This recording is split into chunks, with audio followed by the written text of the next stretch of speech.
This is insanity that I'm not. This is absolute insanity. I'm not fishing.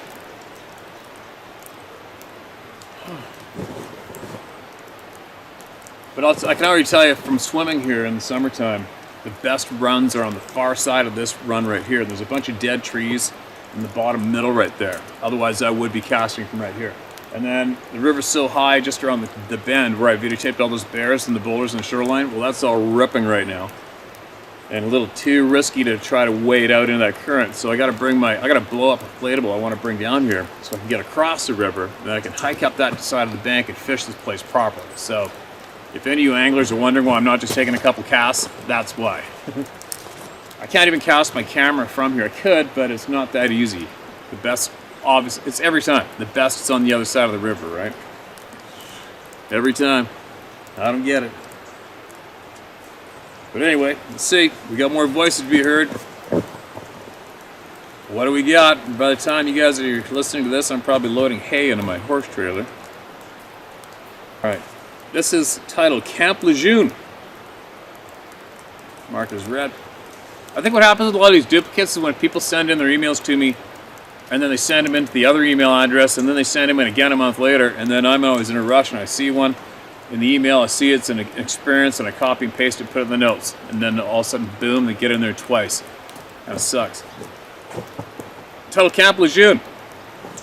I saw the vids when you talked about Camp Lejeune in the winter of 2011 and 2012. I was a taxi driver that had a base permit. I would work the topless bars in town. I would get fares at 2 or 3 a.m. that sometimes have to go to Courthouse Bay. That's where Recon and some MOS students were stationed at. There was 2 clubs that were by the air station, and it was cheaper to go in the back gate at Sheeds Ferry to go to the bay. One night I picked 4 Recon guys and went the back way. I had all the guys awake to go through the gate, as you have to show their IDs. Got about 2 miles past the gate when me and the guy in the front seat saw a large upright being run across the road from an LZ area to the woods in 2 steps. I asked the guy beside me, "Did you see that?" He said yes, and then told me it's not the first time, and said they were told not to talk about them from higher-ups. The other clubs in town, you had to go in the main gate, then go down Sheeds Ferry Road and take a right on Marine Road to get to the bay. The cabbies call it 5 Mile Road, or Suicided Alley, as there could be from 2 to 300 deer eating grass right on the side of the road. Pick a fare one night and got the guys past the gate, and 3 guys in the back seat pass out again. Made the right on 5 Mile Road. Yes, it's 5 miles long. It was coming up in the first curve when me and the guy in the seat beside me saw about a 8-foot being holding a deer in its right arm by its back legs. It dropped the deer and run up the small hill into the woods. I stopped and looked at the deer. Its neck had been broken. Well, the guy in the front seat told me he had been on fire watch the week before and was on 3rd level of the barrack when he saw one chase a deer across the compound. Well, I dropped them off and went back to the spot, and the deer was gone. Well, a few weeks later, we had a northeaster go up the coast, and it dumped 6 inches of snow on the beach and in town. A buddy of mine called me and told me the city buses could not run to the bay because of the ice on the road. So I went to the back of the mall, found 4 guys that were waiting on the 1 a.m. bus. The bus pulled up, and the driver told them he couldn't take them, so they jumped in with me. The road was not bad until I turned on 5 Mile Road. It had been a wet, heavy snow that froze into a sheet of ice. It took 20 minutes to make the 5 miles to the bay. Dropped the guys off, was making my way back when the clouds broke and the full moon shone. Got about the end of 5 Mile Road when I saw about a 9-footer run across the road into the small stand of trees. I stopped the car, got out, and watched it tree peak for about 2 minutes before it ran down the dirt road beside the stand of trees.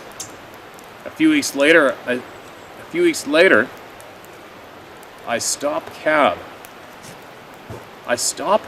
driving, I'm guessing, and got my CDLs again to drive truck. I was home one weekend in September while my truck was being worked on when I had a stroke. And the next day, had one that almost killed me. Yikes.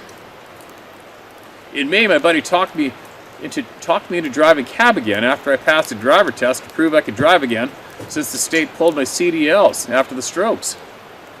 Well, I was surprised the first time going down 5 Mile, the base had cleared and the trees and brush Well, I was surprised. The first time going down 5 Mile, the base had cleared the trees and brush 50 feet on both sides of the road. And the 4 buildings had 10-foot chain link fence with razor wire on top. Endo story. Camp Lejeune, you guys, alright? Bill, thanks for that email, man. I absolutely appreciate that. That must have been something else to see those things that many times. But even more so to have your passengers talk flat out, matter of fact, about them too, right? Which wasn't overly surprising for me at this point, but it must be for your average person who hasn't seen or learned too much about these things. And then you got to see one, and then your passenger says, yeah, we see them all the time. I'm still half-assed waiting for one to just blatantly stand out here behind us on the side of that river. I got a funny feeling it might happen one of these times. Thanks again for sending that email in.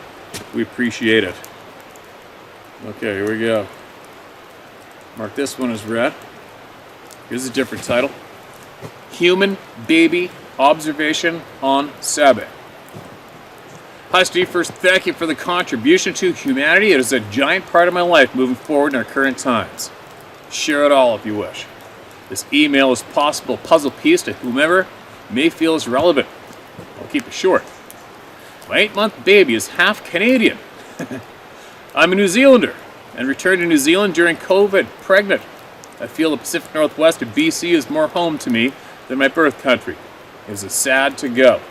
I had many supernatural experiences in a short few years on Vancouver Island and BC, under the panhandle of Alaska, Prince Rupert Terrace, Nass Valley, etc. Getting to the point. My daughter, as many babies, find most noises intriguing or comical.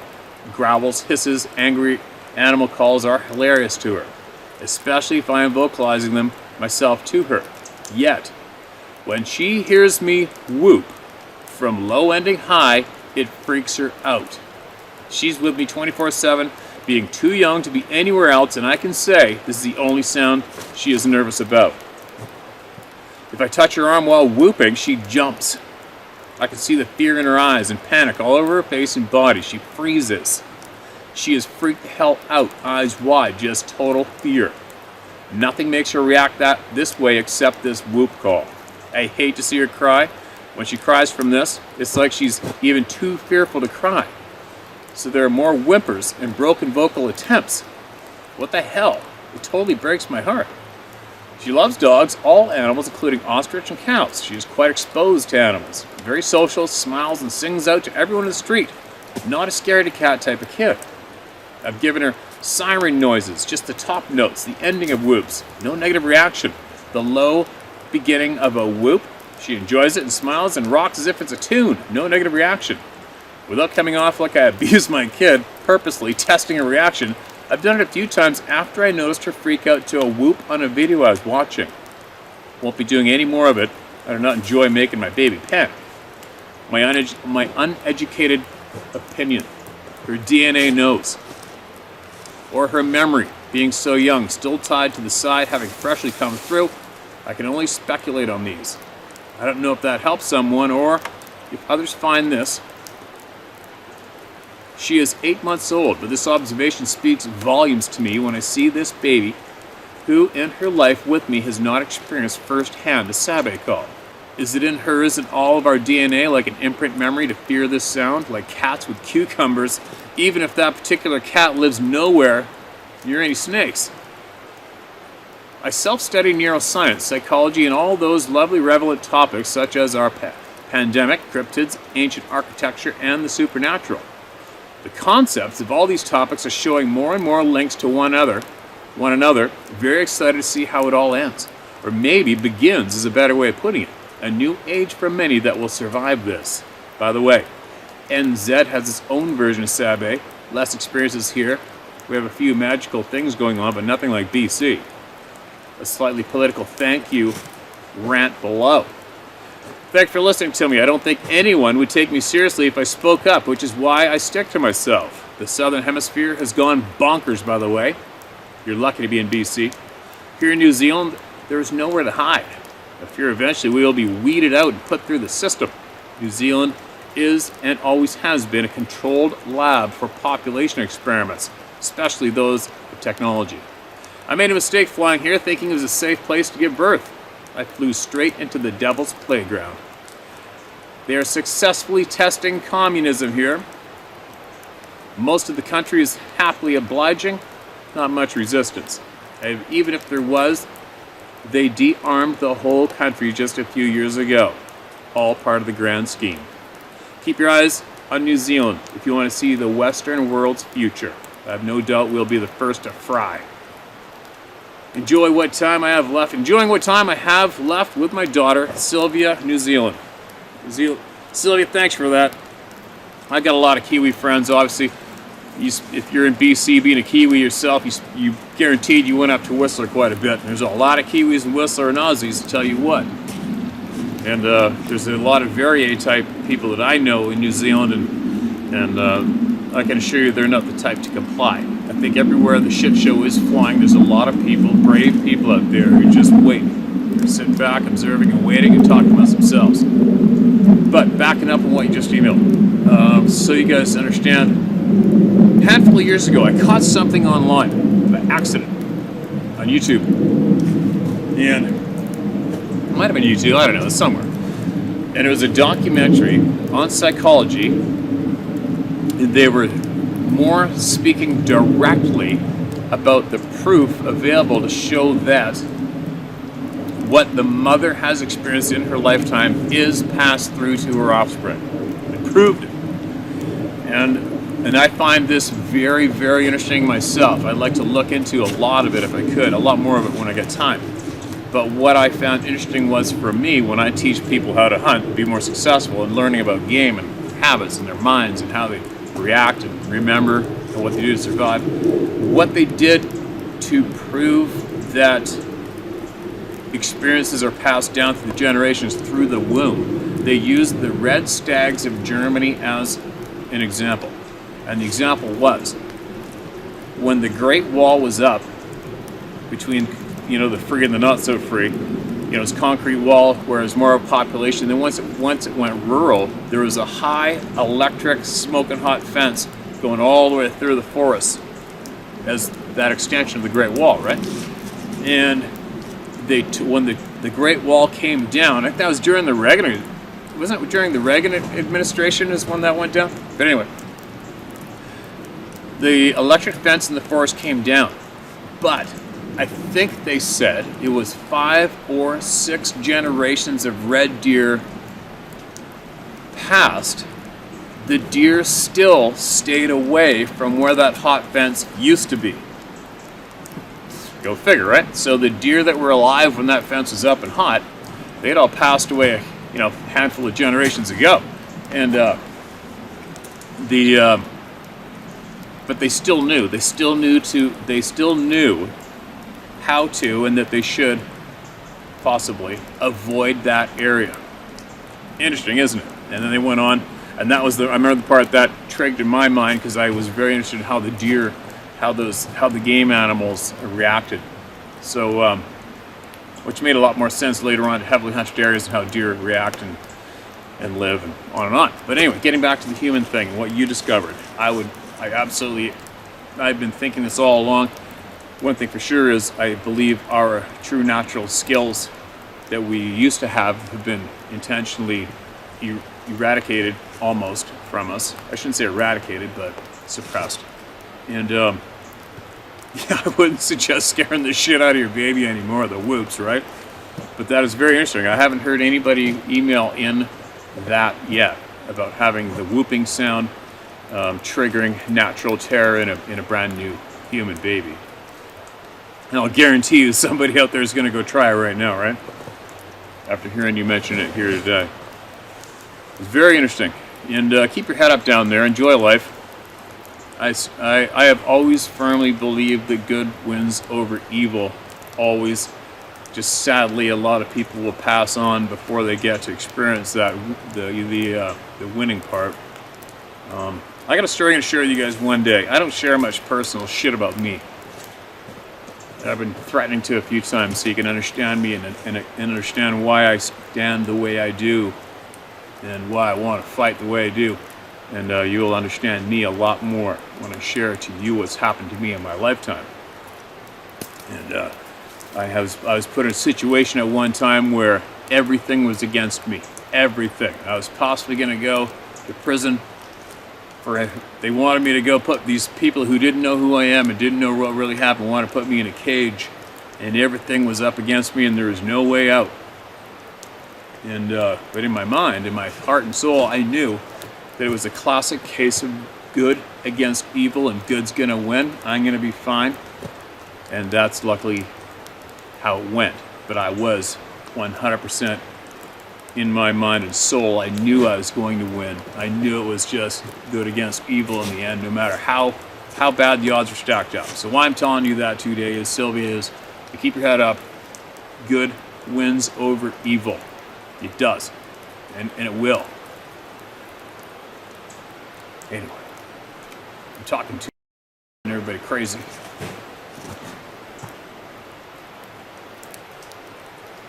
Seen any fish rise? Seen any humanoids popping their heads out behind me yet?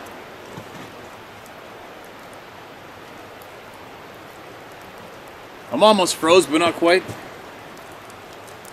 Let me see if I get another one. I don't even know how long that camera's been going this time. It seems like I've been down here for half the day. I hate when the phone shuts off all the time. It drives me bonks. Right, here we go. How long is this one? That's a fair distance. Well, let's see. They gotta be heard. Let's go. Marked as red. This is titled, His Rational Mind Would Not Let Him Say What He Saw. I hope this helps someone. Dear Steve, straight to the point. Jonathan Bordelon again.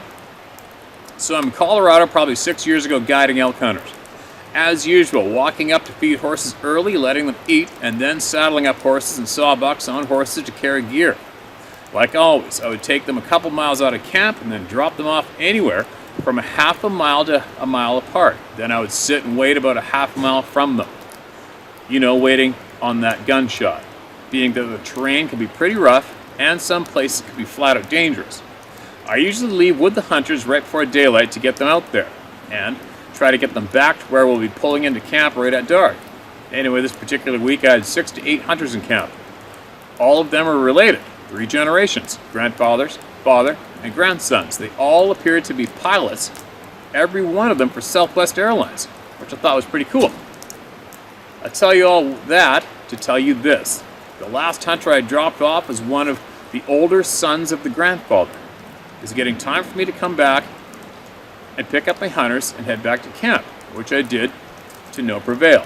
When I got to my hunter, the first one to be picked up, he was overlooking a 400 or 500 yard beautiful bluff with flowering yellow grass, surrounded by some small ridges at about 1,000 feet, full of dark timber and aspen trees. He looked very puzzled. I said, "Are you okay?" He said, "Yes." "But can I ask you a question?" I said, "Yes, of course." He asked if there were any people up here on the top of the mountains where we were. He said he saw a man about 400 yards to his left at the end of the bluff come up on a horse with a bright orange blanket on his horse. He tied the horse to a large tree at the end of the bluff, about 15 to 20 yards from the edge of the dark timber. I said, "Yes, that's not unusual. If you look down over the bluff and the edge of the cliff to see ranches down there, those people are more than welcome to come up on federal land and hunt for elk also." He said the man went into the dark timbers for a little while, probably 2 to 3 hours, came back out, got on his horse, and left. I said, "Yep, that's not unusual." Then he said, "Okay, but something came out of the timber where he was shortly after he walked around that tree on 2 legs. When he said this, in my mind, I knew what it was. I tried to pull information out of him like you would not believe. I wanted him to say the word, and he would not. He said it walked on 2 legs around that tree and was absolutely huge. right where that man had his horse tied up. He went back into the dark timber and came out and did it again, this time putting his hand on the one big limb that came out of the tree, just above his head. I told my hunter, "Here's your horse. I'll tie up the rest of them I had for the other hunters. Here's your horse. I will tie up the rest of them I had for the other hunters, and let's ride over and take a look." He agreed. Immediately getting there, he was ready to leave. The limb was 10 to 11 feet up the tree, and he kept saying whatever it was, that limb was just above his head. He kept saying, "What do you think it was?"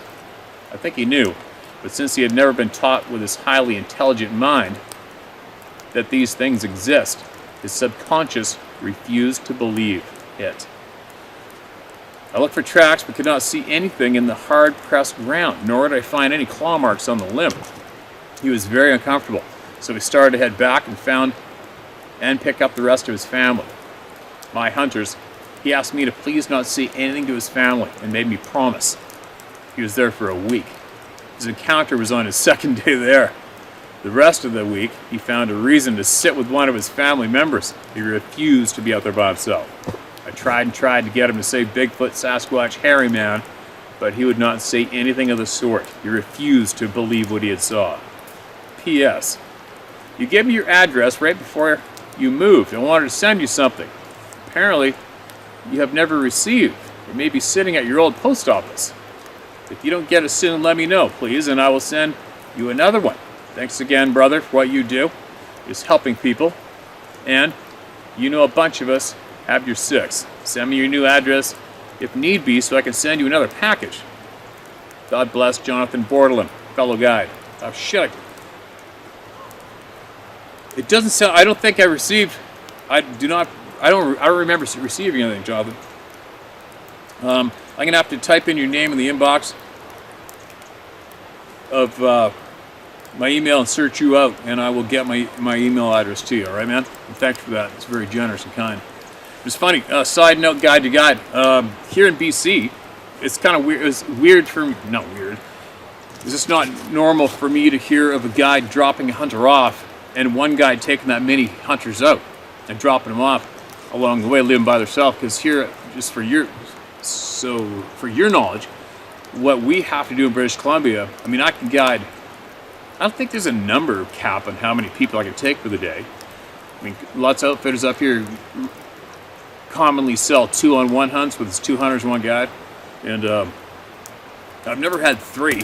I've got 2 people at once, but by law in BC, I have to be within eyesight and or earshot of my hunters at all times by law. So it's odd to hear of you dropping people off like that. And furthermore, I don't think where we guide up in the Northern Rockies where there's no people, man. I mean, we are in the middle of, some outfits take 2 days just to get the horses from road access through the mountains to get to the remote camp, and then the bush plane comes and drops different hunters every 2 weeks, right? So usually, it doesn't matter how A-type a lot of these people are, they're usually all eyeballs once they get dropped off, as they all realizing, holy shit, we're in the middle of nowhere, you know. And I haven't come across too many hunters of mine that would be too stoked on me dropping them off and saying, "See you later, I'll come and get you later on." Not too many would, although I'd love it myself. But anyway, that should be enough babble for now. I'm gonna carry on up the road, and then I gotta go get my horse trailer out of the snow, get hooked up, get packed up, ready to go tomorrow. And there'll be more coming, more voices being heard. And if I could leave anyone on a note, it would be to please, please, please stop alienating people you have had as good, trustworthy friends, family for years. Stop alienating them just because you are being urged to through a medical procedure. That's no excuse to not allow family members back into your home or friends, okay, you guys? It's not. And I do not understand how the government has figured out that power to make you divide. from family members over a stupid injection, even though they don't even have any kind of a virus or sickness at all. It's really very weak and very sad. Please fight against it somehow. And for all you people who know what I'm talking about, let's please come up with a recipe to combat that. All right, we got to turn that shit around.